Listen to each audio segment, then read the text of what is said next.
Welcome to the Civil War Center podcast. Learn about the battles, events, and people that shaped the turning point in American history. I'm your host, Andy Lucia.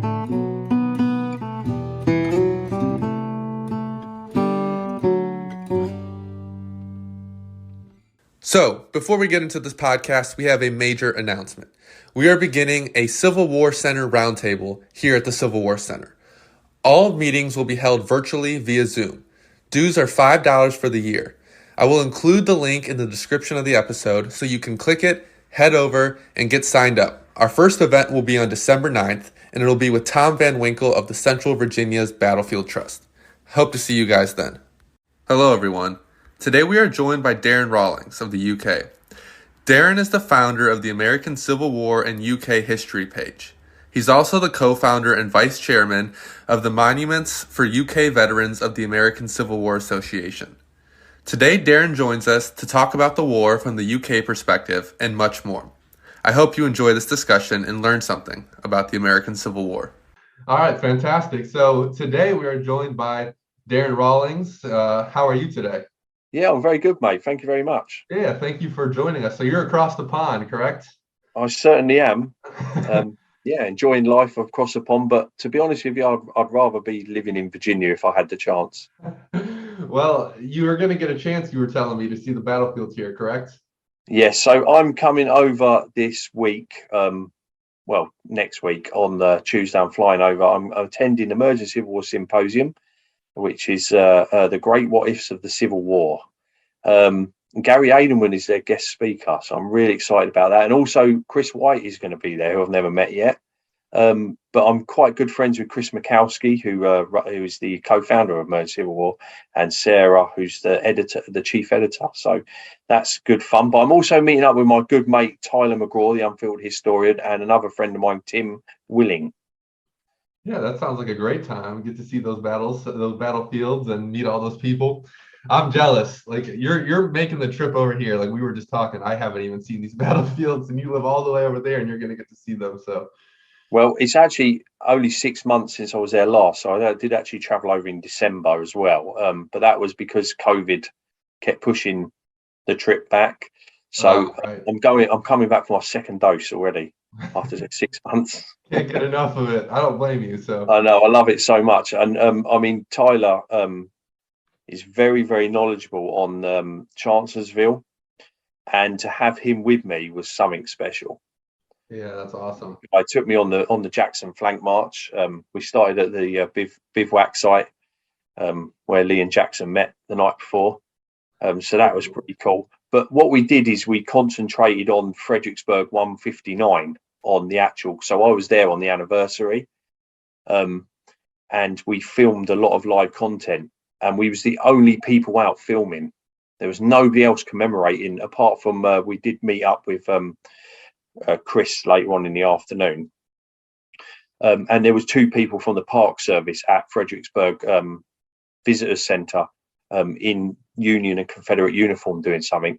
But we was the only ones out doing anything. We started our day up on Chatham Mansion. Oh, wow. Looking across the Rappahannock. It was a frosty morning, so the frost was laying on the ground. So it was pretty much similar to the time, you know. Mm-hmm. But the actual battle of Fredericksburg, that was pretty cool. Had goosebumps.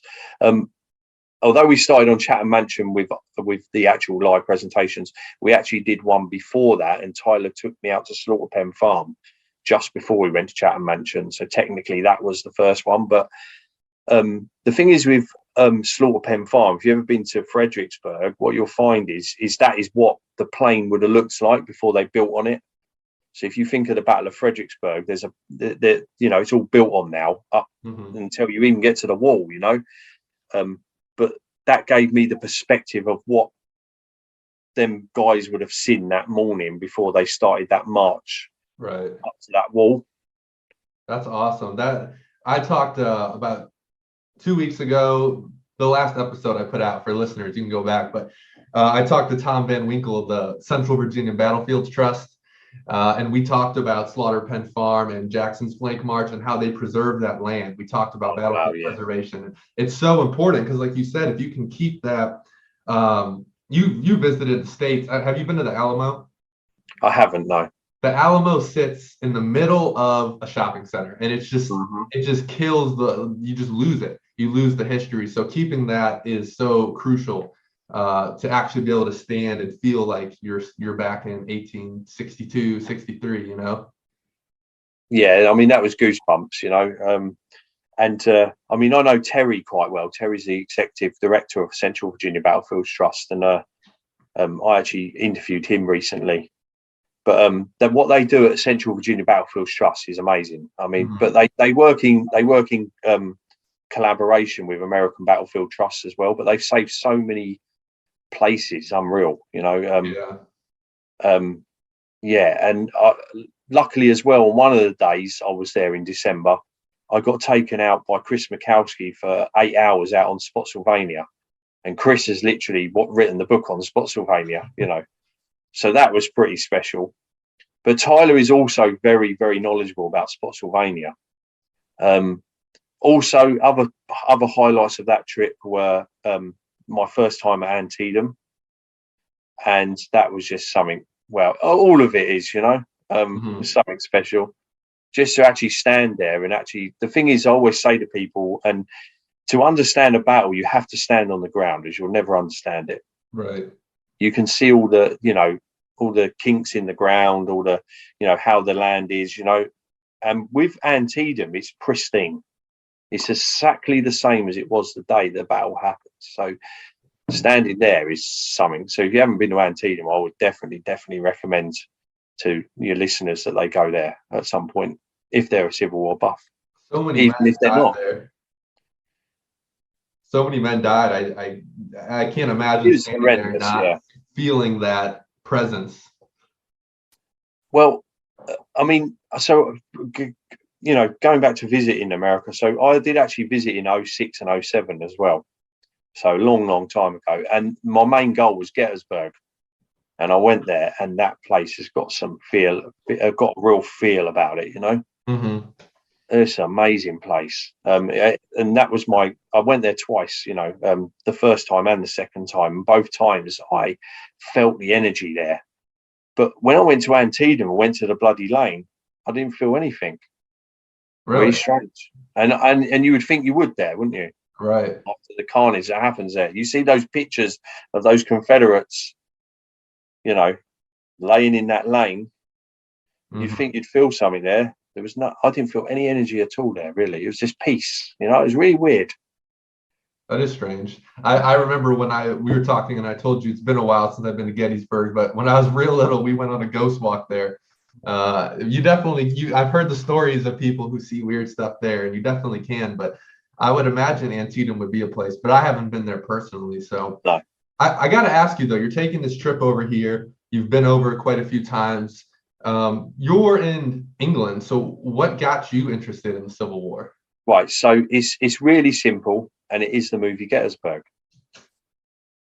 So in 2004, I was gifted the VHS videos of Gettysburg, and I watched them, and it really just blew me away. You know, I just loved everything about it, the uniforms, but the thing is with me, I wanted to know more about it. But I've always loved history, you know. So I was an English Civil War reenactor. Okay. 18 years. So I was at an English Civil War reenactment when I was gifted these VHS videos. And I know, like, for the younger generation, they're thinking, what the hell is a VHS video? You got to rewind it before you can watch it. There you go. You got to rewind them, and they go wrong and everything, you know. And they, you know, they get stuck in the video player and everything. It was a nightmare. It was a nightmare. Nothing, you know. I mean, DVDs now. Well, no, it's downloads now, isn't it? But or on demand or whatever. But yeah, so just, you know, just please understand, younger generation, that it was harder times, you know. But yeah, so we used to watch, you know, VHS videos. But yeah, that was it. Gettysburg the movie. So what happens then is I see Gods and Generals the movie, and the thing is with Gods and Generals, a lot of people don't like it, but I love the movie. I think it's fantastic. You know, I think it's split. You know, some people like it, some people don't. I love that movie. So seeing that made me want to then go to Fredericksburg. You know, right. So a couple of years later, I said to my friend, I said, let's just go. You know, So that's what we did. I didn't know hardly anything about the Civil War, really. I just went, but that sort of spurred me on to want to learn more about it. Yeah, I think if more people who had a slight interest in history, I think sometimes they feel put off by how historians can kind of look down on you if you don't, you spell cavalry wrong maybe, or you pronounce it wrong, or you don't get all the battle tactics right and everything. And I think that can put people off. But I think if more people were willing to just go and willing to learn like you were, I think it can make it come alive and they'd be more interested in it. Yeah, of course. And then the problem is so obviously coming back from those two trips, 2 years in a row I went. When I didn't go the following year, I've really got depressed about it, not being able to go, firstly. But what I did is I really got into it, and I had some prints and some pictures and that I bought from my trips, and I had them framed and I put them up. And then fast forward a little bit to 2011, I then met my wife, and you move in together, and the Civil War literally got put in the loft. And literally got put on the back burner. And although I still watched stuff, and like if a documentary came on or something, or I would still read stuff, a lot of it, even the books, they were in the loft. And then fast forward again, and I'll get onto this a little bit later. I joined a thing called the Southern Skirmish Association, which is a reenactment site in the UK.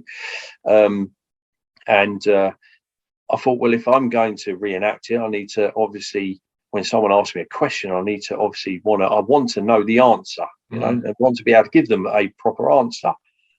See, thing is, not all reenactors are into the history, some of them are just into it because it's, what you do. But for me, it was important that I knew the history of it.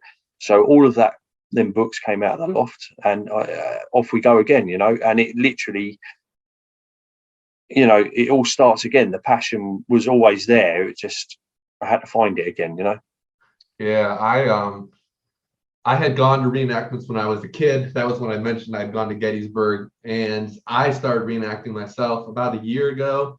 And that same thing, it really got me into it again, because it's one thing to watch it, it's one thing to stand there, and it's one thing to live it yourself. How big are reenactments over? Right. So what I do is I'll tell you a little bit about that. So I'll go into the history of Southern Skirmish Association because it's got quite a long history. So Southern Skirmish Association was actually the first reenactment society in the UK. It was formed in 1968. And just behind that is, like I was mentioning earlier about the English Civil War, the Sealed Knot Society. The Sealed Knot Society was formed in 1968 too, but a little bit later on. You had the founding members were Vic Farrer, Terry Boniface and Bill Hayward. Bill Hayward is no longer alive, but the heyday of Southern Skirmish Association was in the 1990s, and I think a lot of that was to do with the generation of people in that era had sort of grown up on the westerns, like in the 60s and the 70s. You had like the movies like John Wayne movies and stuff like that. So by the time they get to the 90s, they see the movie Gettysburg. And it was just like a massive influx of people wanting to reenact all of a sudden. So preparing for this talk the other day when I was at a reenactment, I actually went and met one of the chairmen from the 1990s. And he was saying to me during the 90s, and again, this is quite small compared to what you have in the US, because I know you have massive reenactments there, because I've been told about them. Some of our members have even been over to take part in some of these reenactments, but they had over 1,000 reenactors on the field. But today we only have 250 members, and you're not going to get all them on the field, Right. I think that's something we see over here. Even we were discussing before this about how the Civil War has gone down a bit in public perspective, and COVID is another thing as well. It hurt people's turnout, but we've seen a decrease in America as well in people turning out to reenactments. I mean, so for us as a society, we can't do a standalone events anymore. So what we tend to do here in the UK is we go to multi-period events. So you will have a mixture of all different eras. And I've done 5 so far this season, and all of them are like World War II, World War One, Crimean, literally anything you can think of. Very cool. Our biggest one is one that is at the end of August, and we have a bank holiday at the end of August here in the UK, and it's August bank holiday. We have one called Military Odyssey, and that literally is Romans all the way up to modern day. They even have people from the UN there and stuff like that, but yeah, we're not big anymore, but we do our best, and the thing is, like you said, pre-pandemic, so I joined in 2019, and I joined the 4th US Infantry, and we're one of the only regular units, we believe, in Europe. I can't be 100% certain on that, but definitely in the UK we're the only regular unit, which is one of the things that got me into it in the first place. So the pandemic, obviously, like I said, I joined just before the pandemic in 2019, and then I had like a year and a half where I couldn't do anything. But in actual fact, they've done me a favour, because it allowed me to buy all my equipment and my kit, because that was expensive, because doing the English Civil War for 18 years, I only ever spent £100 on kit. That's it? All you've got to do is look like you just rolled out the bush, pikeman, so, you just look like a mess, Right. But with American Civil War reenacting, you need a rifle, you need a tent, you need, this, that and the other, I needed a frock coat, a proper frock coat, because I'm a regular army guy, so we have our dress uniform. I had to get a Hardy hat from Dirty Billy's in Gettysburg. Well, I didn't have to get it from there, but you have to, don't you? But right. But then when we came back in 21, it was very small. People were very reluctant, and the thing is, we've got quite an older membership, especially in the Confederate Army in SOSCAN, or Southern Skirmish Association. And they were worried, they were worried about coming away and catching COVID or passing it on to their mum, or but I have noticed this season again, it has gone up again, and out of those 250 members, we're still not up to what we were before, but people are slowly coming back. Is there at some point in this interview, I'd like to jump back and talk about the perspective from England during the war, but currently, is there a slant one way or the other? Is there more support for the Union, for the Confederate, or is it about? No, I mean, from what I come across, it depends. I mean, your Civil War buff like me is slap bang in the middle, right? And you'll find out with the Round Table, the American Civil War Round Table UK. We just appreciate the history of it. I've not ever come across that split between, although, I mean, I think you see that a little bit with inside the Reenactment Society, but if you're Confederate and you're Union, there's that camaraderie between the two of you, but really and truly, we love each other, but like, if I turn up to an event, I'll go, oh, look, there's a smelly Confederates, Or, even sometimes I'll blast Lincoln and Liberty full blast out my car radio, as I go past their camp, just stuff like that.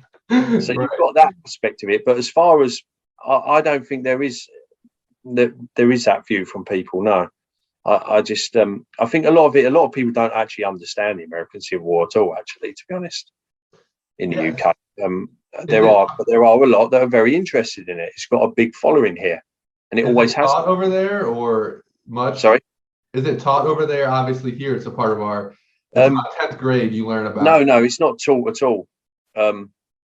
Really and truly, the only people teaching it are the people doing podcasts and stuff like that, and the Round Table. I've not known it to be taught. No. So it's probably similar to your Civil War, the English Civil War. We don't. Yeah. So the English Civil War doesn't get any time in the classroom at all. Right. And and that actually upsets me a little bit, because that is, the English Civil War is so important to the founding of the British Empire. Mm-hmm. People don't realise, without the English Civil Wars, or the British Civil Wars, as they should be called, because it is actually a series of 3 wars over, I think it's like a 9-year period, or thereabouts. but it's not taught in the schools, and I don't understand because it's so important. And also, it's important as far as understanding why the Queen hasn't got the power she's got now. Mm-hmm.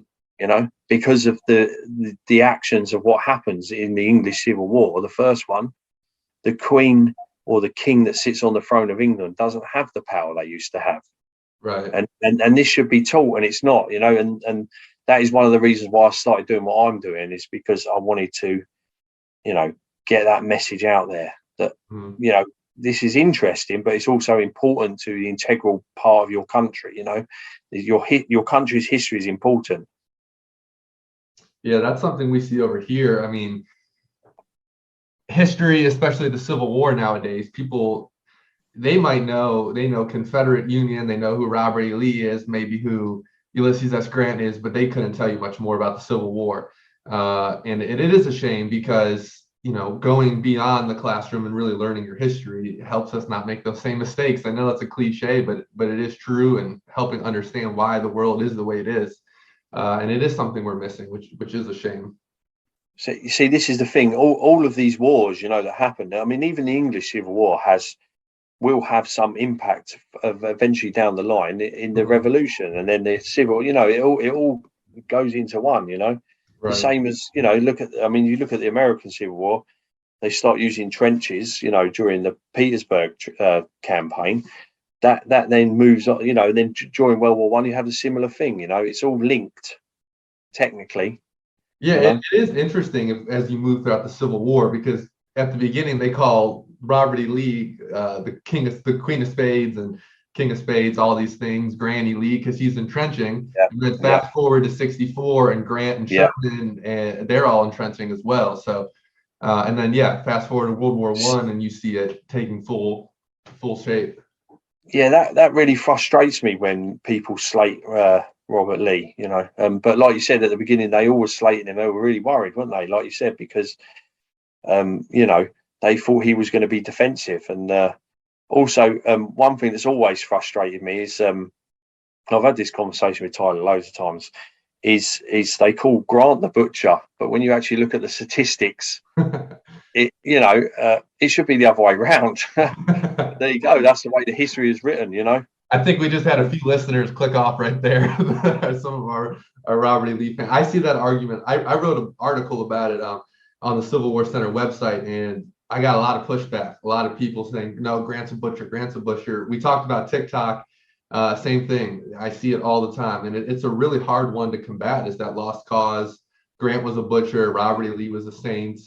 And obviously, Robert E. Lee was a great general in his own right, but he's amazing. Yeah, don't get me wrong. He wasn't perfect. Neither was Grant, but neither of them was. They both lose a lot of men, but unfortunately, that's war, you know. And I'm not slating, you know, I don't want to upset anyone. I'm not slating Robert Lee because I think he's amazing, you know. But when you look at the statistics, I mean, from when he takes over in the Peninsula campaign to all the way to Antietam, you know, there's a lot of bloodshed, a lot of lost men, you know. And he's definitely offensive minded. And I think the other thing, people like to only think of Grant, and I mean, just like back then, people only focused on the East, right? Lincoln was so frustrated by that. And I think people still have this tendency to focus on the East, and they only focus on Grant and the Overland Campaign, and they see those high casualties. They see they love to point to Cold Harbor, but they forget the fact that the Vicksburg Campaign, Henry, Donelson, Chattanooga, how small his losses were in that, all those campaigns combined. Yeah, and they just completely gloss over that fact. Thing is, it's a hot topic, which I know today is still, like you said, argued in the US. You know, is that, you know, that argument, you know, of who's, you know, the butcher, who's not, you know, and it's it's an interesting topic. Another one of my favorite. I had to light up a cigar in honor of Grant. That's right. Yeah, one of my favorite discussions, and me and Tyler have had this discussion loads of times, is how Burnside gets stitched up at Fredericksburg. And I actually feel sorry for the guy, you know. He gets stitched right up, doesn't he? So you're a Burnside defender? Yeah, I'm a Burnside defender. I'm not going to defend him at the Greater, no, which is the anniversary today as we record this podcast. But, you know, Henry Halleck loses. How can you lose the orders for pontoons 3 times? You know, the guy's sitting there at the middle of November. Where are they? He did steal a march on Lee, but you know what I mean? So if Henry Halleck had not have lost those orders and got the pontoons there, things might have been slightly different. That's true. Yeah, you're not a Hooker defender, are you? No, I won't defend what Hooker did. I mean, Hooker Hooker should have left half his relinquished army command. across the So. river. Yeah, there's no defending that. And I mean, let's look at it. Robert E. Lee and Stonewall Jackson have their best day at the office when they decide to split their army. Their small army, let's say that, compared to what Hooker's got. Yeah. But Hooker says it himself. Joe Hooker loses faith in Joe Hooker. I love how he talks about himself in the third person there. There you go. But no, I'm not a Hooker defender. But I do have a soft spot for Burnside, and feel a little bit sorry for him at Fredericksburg. But yeah, I know that won't go down very well with some listeners. But that's my view. That's why we all got to have our own views, haven't we? Well, that's what I'd like to talk about, your view. And it sounds like in this discussion here, you talk about Grant's not a butcher. You can see Burnside, give him a little bit more fair treatment. It's not taught in school for you. You can go out and do your own independent study. So it seems to me that you have less of a slanted view that I think Americans tend to develop because of how it's taught, because of what I think so, yeah. Yeah, it seems like you have a more balanced. Is that something you come across in general in the UK? Is there a more balanced, fair analysis of the war? Again, I think a lot of people don't know about it, really. When you actually say, "Oh, I'm into the American Civil War," they look at you a bit funny. I don't think they don't actually know. To be honest with you, the majority of people, they don't. Uh-huh. I think it's I mean, when you go to reenactments, of course, yeah, you've got all the people that reenact other stuff. They're a bit more knowledgeable about it. But again, there isn't any view on it at all, because I don't think a lot of people understand it. Yeah, well, it sounds like that independent study, though, helps give you a less biased view than if you grew up in the South here. You're definitely going to definitely 100%, and that's the Lost Cause writers have done that, haven't they? Mm-hmm. And I don't know how much you see the Lost Cause coming out over there. Is it prevalent over there like it is over here? I try and steer clear of that stuff, but obviously I've got friends, like I said, in Virginia, and but again, these guys, they are right down the middle. They like everything about the Civil War. Mm-hmm. They're not on one side or the other. But I've had some advice on what from a couple of these guys to tell you, no, don't bother reading that one, or don't bother. You know what I mean? Because that one is a bit lost causey. But again, I am literally straight down the middle. I just appreciate history, and for me, it's important that people learn the right history, not some made up stuff, Right. So if you try to steer clear, you've done your own studying of the Civil War. So I got to ask, I want to hear from someone outside of America, what would you say the cause of the war was? Slavery. Okay, there we go. I just wanted to make sure. I didn't know if I get a ton of pushback on that. So okay, I'll give you. I'll sort of like add a little bit to my answer for like the listeners. But a lot of your listeners will know this anyway. At the end of the day, slavery is the backbone of the Confederate economy. Mm. That's it. That is, and literally every state that secedes has it in their, or whatever you call it, the document that they secede with is part of the reason why. Mm-hmm. Yeah. So there's no two ways about it. For me, though, and what I try and teach people and tell people at reenactment when they ask me the question is, you've got to remember the common Confederate soldier didn't even own a slave. Mm-hmm. So okay, it's about the main cause for me is slavery, but if your friend is living in a town in Georgia and they're going to go and fight in the Civil War, and you don't go, and they went, you're going to get belittled. You have to go. So they all went. They all their towns, all their villages went to fight in the war because their friend did, or because they were trying to impress a girl, or other stuff. But they did. Right. And so the common soldier has nothing to do with slavery technically, if you know what I mean, in a roundabout way. And some people might disagree with that. It was actually, it was the rich that owned slaves, but it's the rich that run the country. Right. End of the day, Yeah, So I always try and point out, a common soldier does not own a slave. They're fighting. They might not be okay. They're not fighting for slavery, really. They're fighting. They might be fighting for their town. They might be fighting for their town's pride. But that's the way I view it. Somebody else might have a different view. I mean, I don't know what your view on it is. I'd like to know. No, I agree with you. I see that a lot. I'll tell someone on one of my platforms, it's about slavery. No, it's not. My great-great-grandfather fought and he didn't own any slaves. Okay. The common soldier, like you said, I agree. Most of them didn't fight for slavery. They had family, like you said, pride. When I talked to Dr. Carmichael 3 episodes back, whatever it is, listeners can go back. I don't remember, but we talked about his book, The War for the Common Soldier. And how there was technically no common soldier because they all had their own. They were brave sometimes, they were cowardice other times. They fought for this reason, they fought for this reason. Everyone's different, right? They're all people. And I agree. I think that common soldier necessarily didn't fight for slavery. Although there were white Southerners who didn't own slaves because they wanted to be a step above African Americans. They wanted that white supremacy.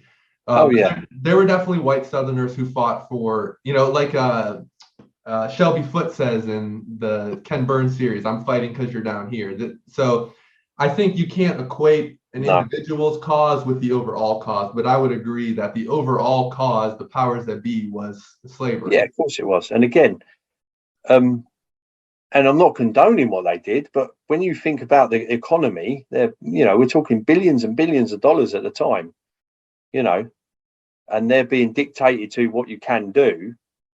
That is why they say, do you know what? Why should we do what you tell us? In a roundabout way, Right. That is the root. I mean, technically, the root cause of it is the fact that they're obviously worried about Lincoln, obviously. But as far as I'm aware, Lincoln's quite soft in his approach when he's running for his first election on the slavery front. I don't think he delves too deep into it or tries to upset too many people. But the only thing they stand against is it going west. They don't want it going into territories, do they?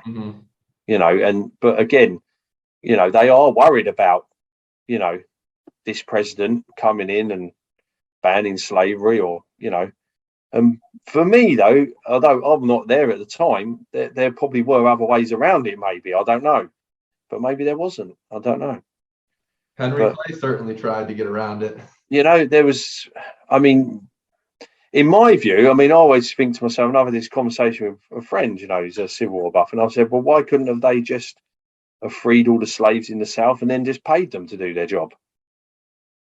And then you wouldn't have but then I suppose it's complicated. It's a very, very complicated discussion, isn't it? But it's a discussion that people need to have, because,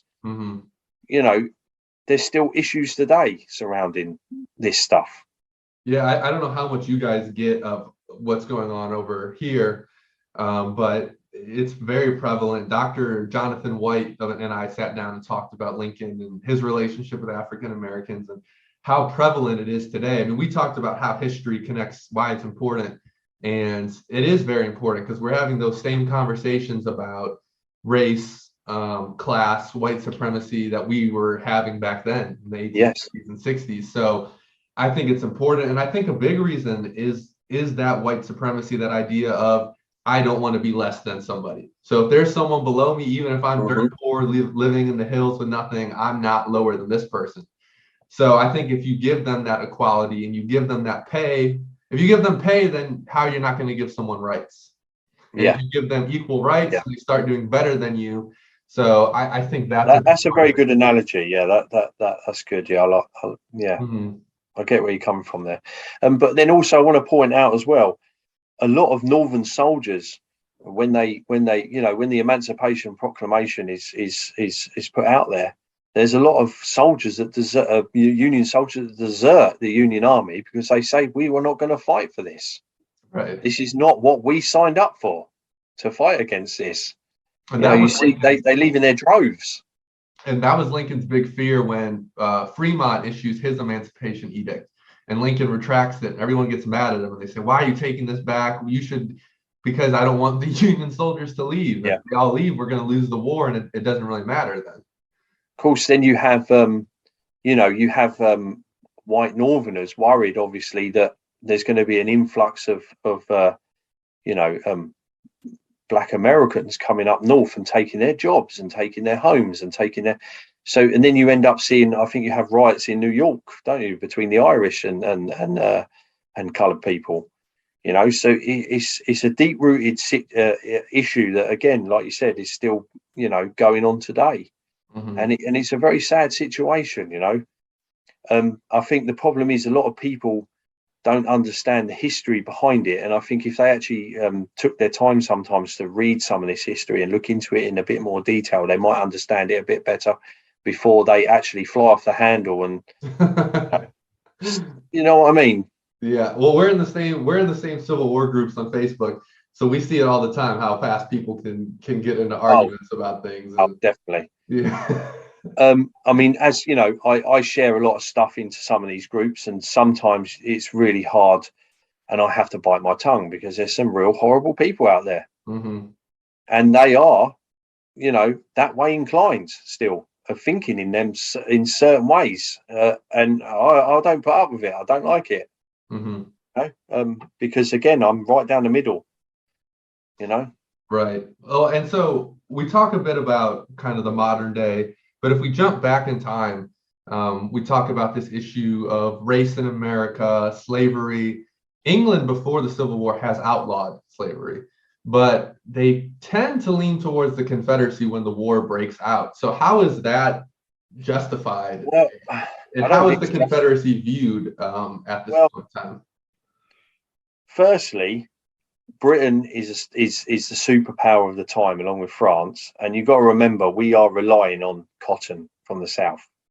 And this is the thing. This is what's always made me laugh.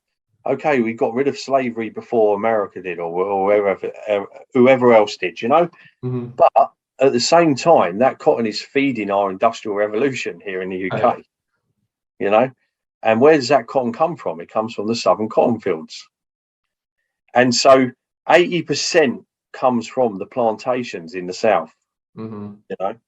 $600 million of goods were generated from the cotton factories in Britain. So our economy is literally tied up in slavery, technically, and that's what's always baffled me a little bit. I think what you'll find is, and I've heard Gary Gallagher say this a few times, is you find that there's a lot of sentiment towards the Confederacy from the hierarchy of, government and like the aristocracy of England, mm-hmm. whereas the working class were more for not emancipation, but more against slavery and more abolitionists, if you know what I mean. Mm-hmm. So it's kind of like it's something we see similar in America. A lot of people like to point to the North and say, well, the North wasn't innocent because they were benefiting from that cotton in the South. So it's kind of a similar thing here with England. England's outlawed slavery, but they're still benefiting it, just like the North was. Yeah, but as well, don't forget, in the North, you still have 4 border states, which are still slave states. Right. And cotton is coming from those states too. Mm-hmm. So the North is still benefiting from it. Lincoln did all he could to keep those. That's one of my favorite. I know, and that's why they were so important to keep them in the Union. Yeah, that's my favorite. One of my favorite Lincoln quotes is, "I'd love to have God on my side, but I must have Kentucky." Yeah, right. You might get a few more people click off now, but Lincoln is one of my heroes. That was another thing I wanted to ask you. How is Lincoln viewed by you and England and people? Oh, he's massive. So I don't know whether you know, but and I have pictures somewhere on my or a video I did on my Facebook page. there is a Lincoln statue in Parliament Square. I did not know that. Not a lot of people know it's there. So I did take some pictures and did a little video a little while back. When I go back again, I will do another one. But it was gifted by you guys. It's a cast of, so I think it was the early 1900s. It was gifted to the UK. There was only 2 ever made, so they were cast from the original, which is in Chicago, in a park in Chicago. One was gifted to Mexico. I don't know why. And the other one was gifted to Britain, and it stands in Parliament Square. So you have Abraham Lincoln. I think he's standing in front of a chair or something with a book in his hand, literally a stone's throw from where the same monument is of, a monument of Sir Winston Churchill is. You know, and in Parliament Square you have loads of different, in sort of like in a square, But yeah, so you have a monument for Lincoln. Lincoln is well liked in the UK. That's so yeah, because obviously over here Lincoln is revered. I mean, every year when the presidential rankings come out, he's always won. George Washington, I'm sure, is frustrated from beyond the grave because he can never. Oh, definitely. And, no, I don't really like talking about George Washington. No, okay, well, since we brought up both of them, I gotta. Have you seen the? No, I know he's your hero, but to me, he's a villain. He was he turned against the crown. Have you seen the Lincoln film? The Lincoln film, yeah, I love it. Yeah, that's one of my favorite moments is when he tells that story about. Oh, I can't even remember now. I've been so focused on studying the Civil War. The guy who captured Fort Ticonderoga, Ethan Allen. Ethan Allen goes over to England after the war. Do you remember that scene? Yeah, vaguely. Lincoln's sitting there and he's telling this story. They're waiting for some correspondence to come in, and he says Ethan Allen goes over to England, and he's visiting some great lord over there, and he asks to use the water closet, and he gets directed to it. He said he's relieved, as you might say, and he goes in there and he sees a portrait of George Washington on the wall, and he comes out. Ethan Allen does his business, and he doesn't mention it. And they're just waiting, and they finally ask him, they say, "What do you think about George Washington in the water closet?" And he goes, I think it's great. He says, "Really? George Washington in the water closet?" He goes, "Yeah, the whole world knows nothing makes an Englishman shit faster than the sight of George Washington." It might not be as funny to you guys, but I always like that part of the film. So me and Tyler have a lot of banter about the Revolution. I would love to go into depth about that. Maybe on another one. If I join you guys, I'd love to talk about it. Definitely. We'd talk about that on Unfiltered Conversations. So that's something that I wanted to ask you too, is that the revolution is much different to Americans than to Britons. And does that factor in at all to sympathy for the Confederacy, or is it strictly more just economic at that point? No, I don't think so. I think it's all economical. To be honest, again, we're this superpower at the time, right? And all you care about is money, status. The sun never sets on the British Empire. We got our own back. We burnt your White House down in 18. Yeah, before I get that little dig in. Anyway, that's only fair after I told Ethan Allen. Yeah, that's fine. I love it. I love the banter though. That's what I love. The thing is, for me, it will never be serious. It's just a laugh, Right. I have a lot of respect for George Washington. And America. I love that. I love America. Again, I'd live there tomorrow. I'd probably get lynched for some of the stuff I said about Robert Lee, but we got each other's back in the World War, so I feel like we put the rest of it behind us. We came to each other's aid. You came to our aid in the end, didn't you? Right. It only took you 2 years to join in, but we got you there. I know it's funny. I'm a high school teacher, so when I teach my kids about World War I.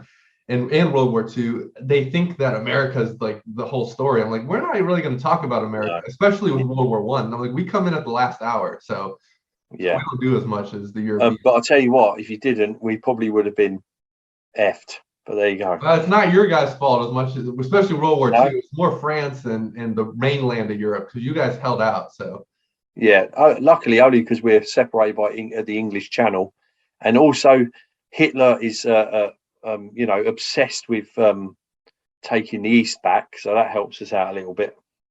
Right. Yeah, he's focused on Russia. There's one of those things you never want to invade. You never want to invade Russia. But Britain's another one. You can't really invade Britain because, like you said, the English Channel makes it hard.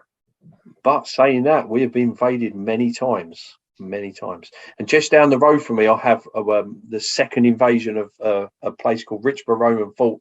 The second invasion of Britain. That's where the Romans landed. That's cool. So the Romans have done it. The Normans have done it. There's quite a few shows out now about it. Yeah, and they did it with boats, with sails. Yet Right. Hitler can't do it with a mechanical army. The Luftwaffe can't even. Yeah. You know what I mean? What right. the hell?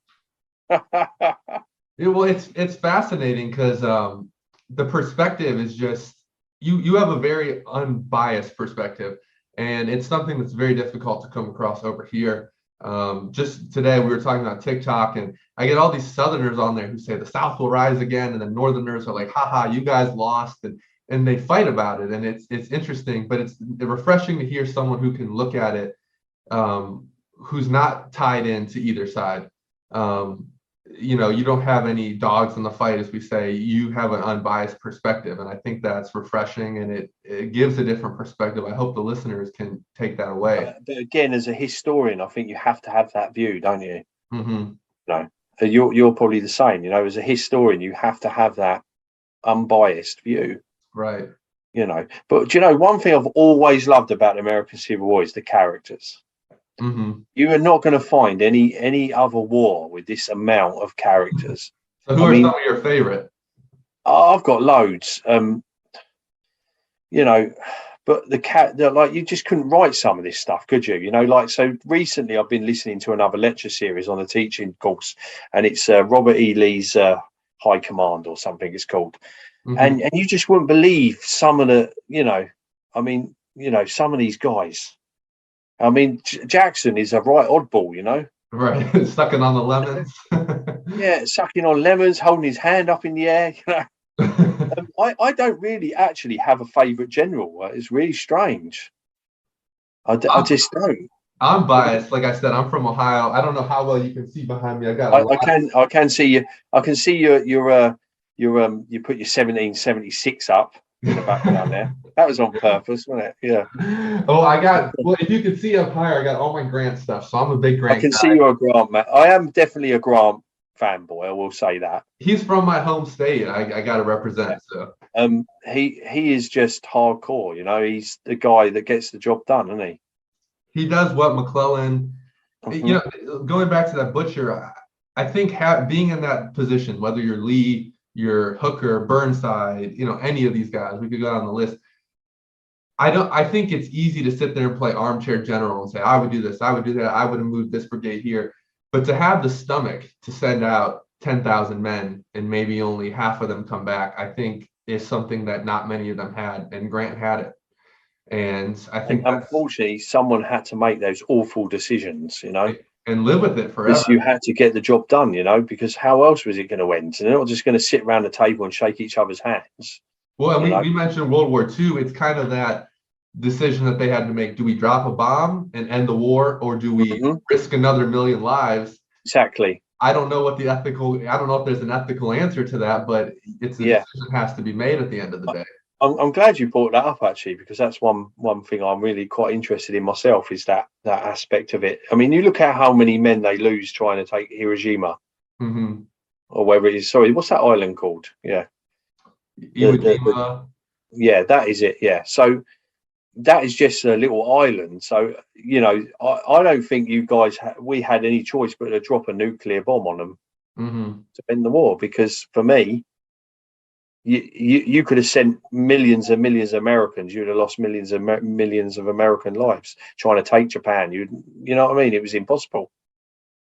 Yeah, if you look at, I think I don't want to be quoted on this because I don't know the exact year, but it was sometime in like 1952 or something. I think the last Japanese soldier in the caves actually surrendered. Yeah, that's right. Yeah. Yeah. So that will to fight, if you're going into a mainland trying to occupy, the amount of guerrilla warfare and resistance you would see would be impossible. But again, so you saying about, have you got any favorite generals? Not really, technically. I would say obviously Grant, but yeah. there isn't anyone really. I just like them all. I just like their characters. I mean, look at Nathan Bedford Forrest. What a character. The guy has the guts to walk into Braxton Bragg's tent and threaten him, and then walk out and still, anybody else that would have done that would have been court-martialed and probably, I don't know, kicked out the army. Right. But this guy's got the balls to go in there and do stuff like that. Jeb Stewart's got his feather in his hat. He's riding around the army. Then you look at Antietam, like who saves the Confederate army? It's like a Hollywood movie. Right. The Confederate, Burnside goes up over the bridge and they're just about to, give him a good stiff defeat, which I know they lose the Battle of Antietam technically, but then is it Jubal Early turns up, or whoever it is turns up at the last minute? Yeah, it's like a Hollywood movie, or like Longstreet showing up in the Overland Campaign at the last minute. And see, that's one thing that upsets me about the Lost Cause stuff is how badly Longstreet was treated after the war. Mm-hmm. Longstreet deserves a lot more respect and a lot more admiration than what he gets. Right. And literally, I mean, Jackson gets gets wounded and he gets a spot, a really big spot out in the battlefield. And I know he later dies at Guinea Station. But then Longstreet gets wounded and all he gets is a little monument with a 30-second parking spot. It is fascinating, and that's something I think Gettysburg did a good job of in the movie. I think that's why people tend to like Gettysburg more than the Gods and Generals. Is Gods and Generals drifts a little bit into that lost cause, but Gettysburg really makes Longstreet out to be the hero, as does the book. Have you read The Killer Angels? I've listened to it, yes, as an audio, Yeah, that's the same kind of thing. They make Longstreet out to be the hero. And I don't think it's fair to totally say Robert E. Lee was an idiot for Pickett's charge. No, definitely not. Not. But I do think Longstreet, because I think Longstreet retroactively has gotten more than he deserves, but he definitely does deserve to be, reanalyzed and he definitely. I think he definitely needs, to be re-looked at because he's an amazing general. I will say this: I don't have any sympathy for him when it comes to Gettysburg. He does drag his feet because he doesn't want to do what he's been asked to do. But one thing you've got to remember about Lee, when he gives an officer an order, that is open to do what they want to do. So when he gives him that order at Gettysburg, he's not, he's saying, right, you go around and attack the Union's left. He could have, if he wanted to, he could have marched a little bit further left, his army, if he wanted to, because that's what Lee did. He always expected his officers to do what they wanted to do within the confines of the orders, if you know what I mean. Right. And, Longstreet does drag his heels at Gettysburg. But also, I'm not going to criticise Lee I don't think anyone should criticise Lee for Pickett's charge, really, either, because when you look at it, we're not there. Like you said, we can play armchair general all day. We know what happens. But on the day, Robert Lee doesn't know what's going to happen. Yeah, okay, full frontal attacks never work. You just look at Fredericksburg, it's in reverse, isn't it? Gettysburg, Pickett's charge. But at the same time, I think Robert Lee actually believes that he's bashed them on each side enough that they're weak enough in the middle when he sends that charge. Why else would he do that? Right. Why else would he order that? And we talked about not bashing a general too much. I mean, we see Grant does it. Sherman does it. Obviously, it works at Chattanooga, but most of the time throughout the war, it doesn't work. And all the generals are guilty of that sin of ordering a frontal assault. I mean, they were all raised in Napoleonic tactics. Exactly. And they don't work. When you've got a gun or a rifle that shoots 500 to 600 yards and you're fighting shoulder to shoulder, it's not going to work. But then we don't learn anything when we get to World War I either. Right. So, look at the casualties there. Mm-hmm. I mean, half the guys that go over the top don't even have a loaded gun because they know they're going to get killed. Mm-hmm. It's awful. And that's the thing with war, it's an awful business. Well, it's war is hell, like Sherman said. So there you go. Anyway, one thing I would like to bring up is the American Civil War Roundtable UK, because it's got a very interesting little history. Now, so I was at a dedication last weekend for a Civil War soldier, because anyone that follows me or sees me knows that I'm involved in the early stage of a charity. We're trying to get a charity going over here called hang on, what's it called? Monuments for UK Veterans of the American Civil War Association. It's such a mouthful, isn't it? Especially when you've got to remember your other podcast name and everything. But anyway, I met my the chairman was there last week, and I said to him, look, I'm going on this podcast, and I said, I need to know a little bit of history of the round table. And he sent me this thing the other day. It's really interesting. Now, the American Civil War Round Table UK, so following a reissue of the classic movie Gone with the Wind in 1953, a group of friends living in the Portsmouth area, sharing a common interest in the American Civil War, formed the Confederate Research Club. Right? So it wasn't called the American Civil War Roundtable UK. It actually started out as a Confederate Research Club. Can you believe that? No, that's fascinating. So there you go. Right now, there was a couple of founders. But then 2 years later, it saw a rapid increase in membership nationwide. And in 1956, a meeting was held for the first time in London.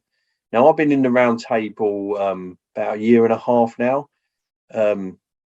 And I've only ever been up to the meeting in London once. But every other month, they have like a presentation at the round, I can't remember what it's called, the Met Club or something in London. It's like literally in central London. And they've been having their meetings there since then, I think, you know, so that's real privilege to do that. But anyway, that's cool. But anyway, that's their first one. And then obviously becomes a regular thing. But as they approached the centenary of the war, an official organisation was set up in the US to advise and coordinate and plan many commemorative events that were to take place. And the Confederate Research Club, as it was known, was invited to be represented on the Civil War Centennial Commission. But they decided, let's not stick with the name, let's change it. And that's when you end up getting it called American Civil War Roundtable UK. And now this is the really cool thing. They claim that American Civil War Roundtable UK is one of the oldest in existence of roundtables in the world. Including the United States? Including the United States. Now, I'm not 100%, and again, my president, Mike, he said, we're not 100% sure on that. I don't know whether anyone's done the research, and if I'm wrong, I'm wrong. But we're not claiming to be the oldest, we're claiming to be one of the oldest. Mm-hmm. And even, like you said, some of your roundtables in America, now some of your roundtables in America might claim to be the old, I don't know, because I've not looked into it. But I find that really fascinating that the Roundtable UK, you know, is formed in 1953. It's one of the oldest. I couldn't get my head around it when he told me that, you know? Right. And it's fascinating that where it didn't even take place, you get roundtables, and it's still around. So what do you guys do today? Is it something that people in the United States could, like, you know, zoom into and listen to? Do you guys do that? So the American Civil War Roundtable UK have an amazing website. They also are open to members from anywhere in the world, and all of the presentations, whether it be in London, are all on Zoom now. So that is one thing that COVID has changed, you know, it's changed the way we do stuff, you know. So even if the presentation is in London, it will go out on Zoom. When it's in London, they do charge a small fee, because remember, it's a charitable organisation, and these, you know, some venues have to be paid sometimes, bits and bobs, you know, so we can do this stuff. So they charge a small fee, but you can watch it in America, in Japan, wherever you want, and you can become a member of the American Civil War Roundtable UK. You don't have to be in the UK, or you can just take a trip to London, because that's a good excuse. Or you could take a trip to London. But the thing is, also, we do have a conference every year as well, just like most roundtables. And the one we had this year, we have 3 great speakers from the US. And apparently, Mike has told me they're queuing up to come over from the US to speak at the London Roundtable. You know, American Civil War Roundtable UK. Everyone wants to speak at the American Civil War Roundtable UK. Very cool. we actually had our conference this year was Trans Mississippi, which a lot of people don't touch on either. You know, that was quite interesting to do something different. Wasn't everyone's cup of tea, but you know. One of my favorite things about the Trans Mississippi, I was just writing. I've been putting out a series of Vicksburg articles, and I was just writing one. In the Confederacy, they had a Trans Mississippi department, and then they had like the eastern side of the Mississippi, but no one was actually in command of the Mississippi itself. There was no commander in charge of that. They divided it on the Mississippi and left it, which I thought was fascinating. I didn't know that, but yeah, the Trans Mississippi is definitely for the more. It's not for the faint of heart when it comes to studying the Civil War. No, and but some of the talks were great. You know, we had like Kirby Smith and Honey Springs and all that sort of stuff. But yeah, we had some great speakers. So yeah, they were amazing. Yeah. Yeah, I would encourage anyone listening to join. I mean, that is, like you said, one of the things about COVID. Doing school over Zoom was terrible because all the kids slept.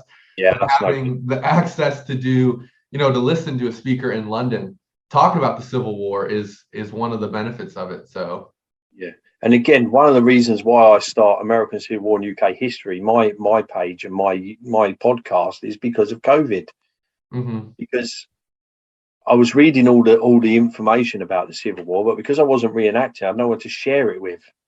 And I thought, I need to get this out. You know, I need to talk to someone about it. I'm going crazy here. I'm going to talk to the wall in a minute. And one of the reasons why I started my podcast in the first place. Yes, tell us a bit about that.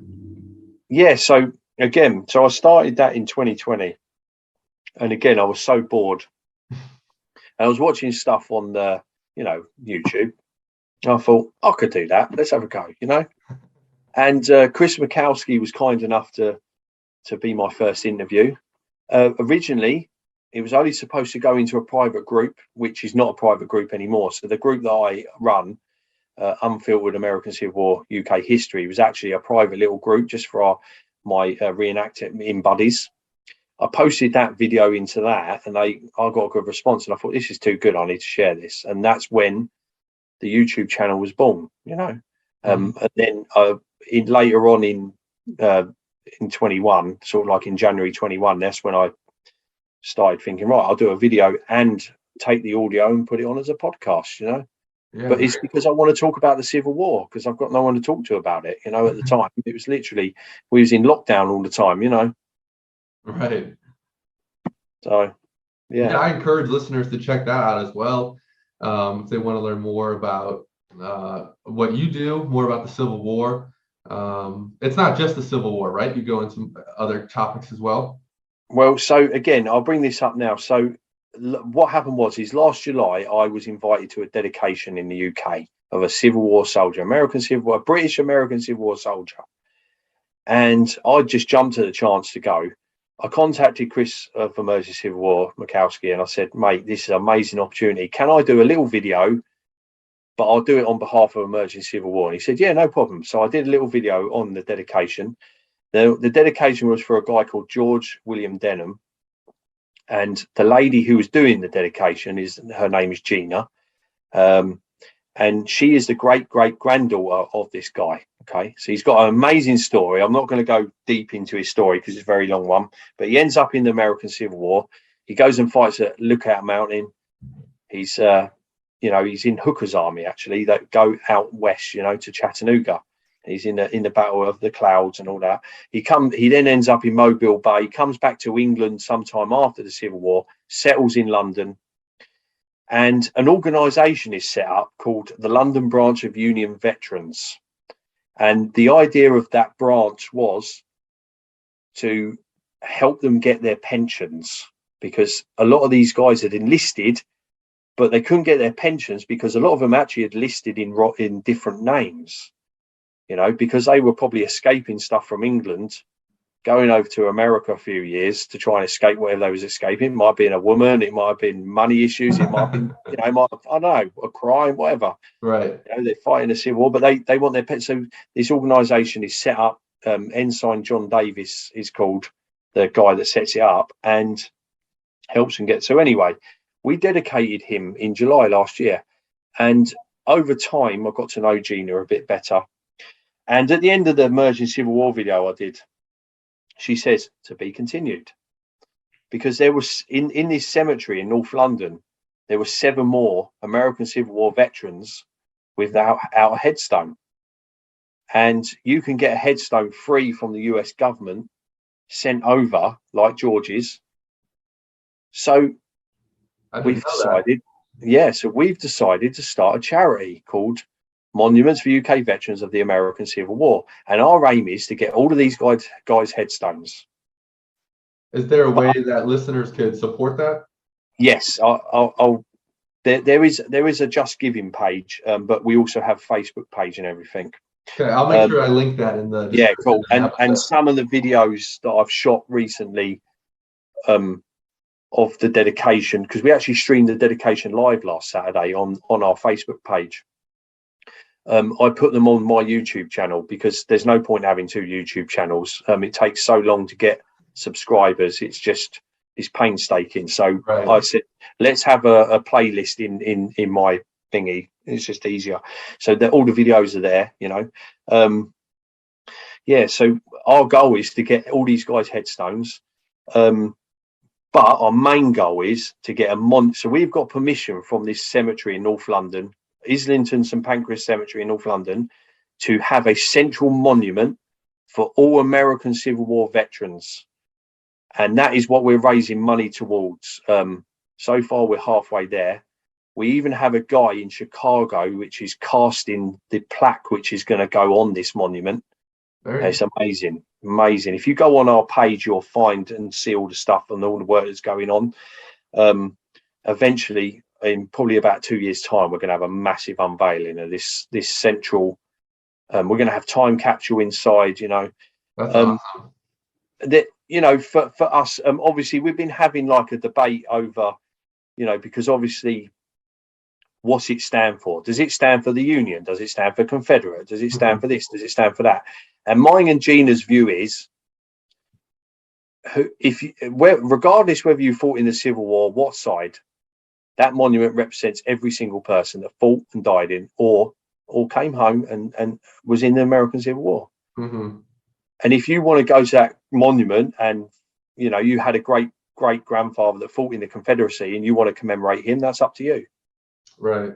That's what we're going to do. So the actual plaque that's going on the front is going to have faces on.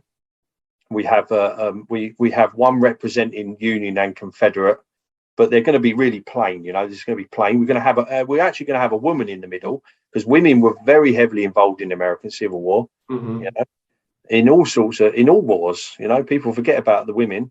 And then on one of the sides, we're going to have a coloured guy in a naval uniform to represent not just the Navy, but the, you know, the coloured troops that also and you know, coloured men, women that died in the Civil War. You know, so it's like a bit of everything, you know.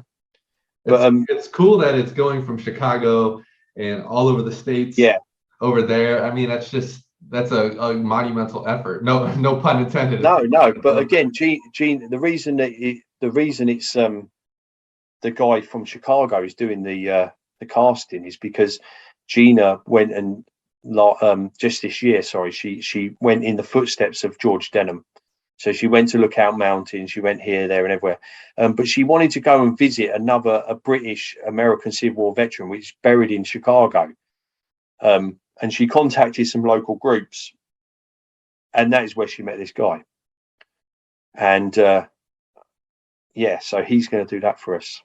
That's incredible. It's just an amazing thing. It really is, honestly. And people always say, well, why are British people interested in the Civil War? What's your interest? Well, over 50,000 British citizens served in various capacities, in the American Civil War.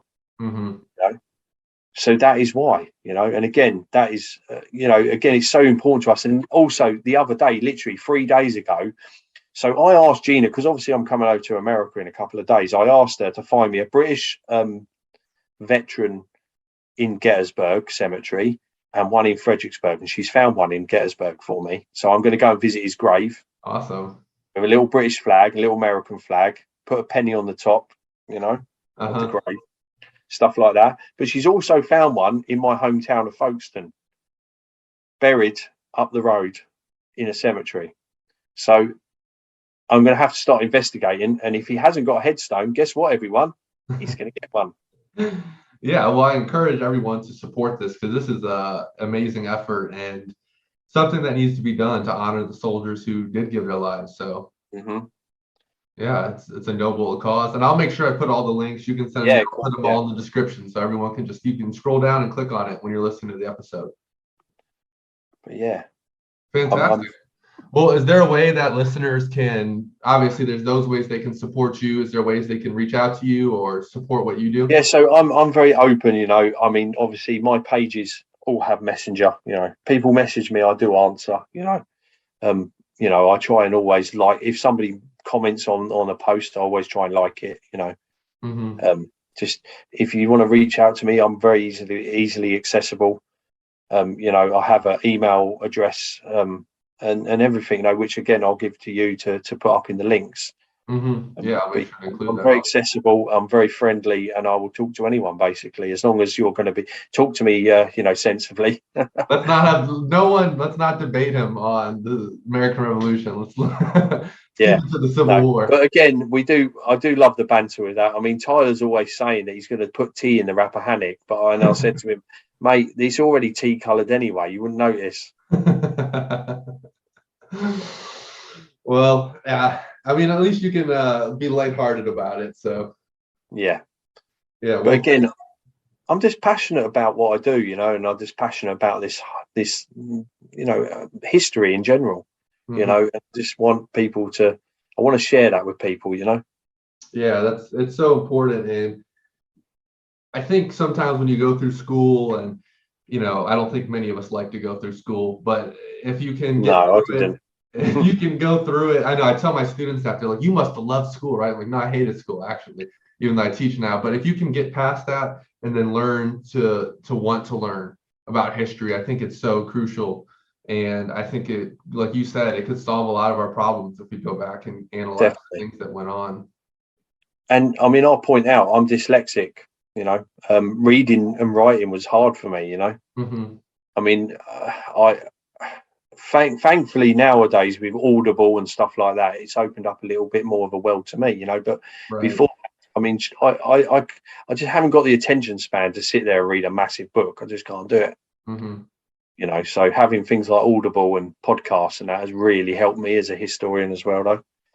Yeah, I think that's one of the other great things about technology. It does make history more accessible and it makes it come alive. Talked about World War I and World War II a bit. I showed my kids 1917, I think is what it was called, the movie that came out a few years ago. Fantastic movie, yeah. Yeah, Saving Private Ryan. I mean, it really makes it come alive. If you can't get there in person, I would love to go to Normandy. Haven't been able to do it yet. I will at some point.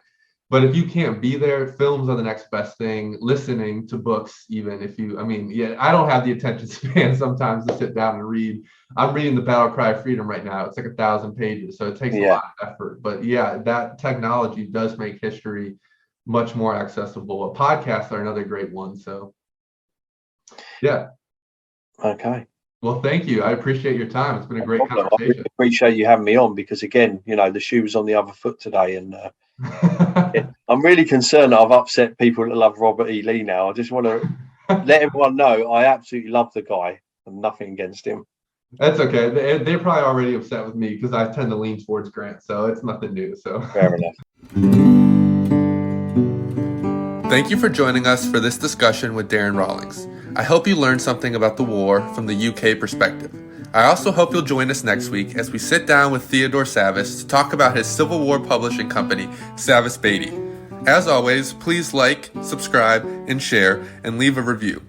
Also, head to thecivilwarcenter.com to learn more, and please consider signing up for our new Civil War Roundtable. Dues are $5 for the year, and the first event will be held on December 9th. We'll see you then.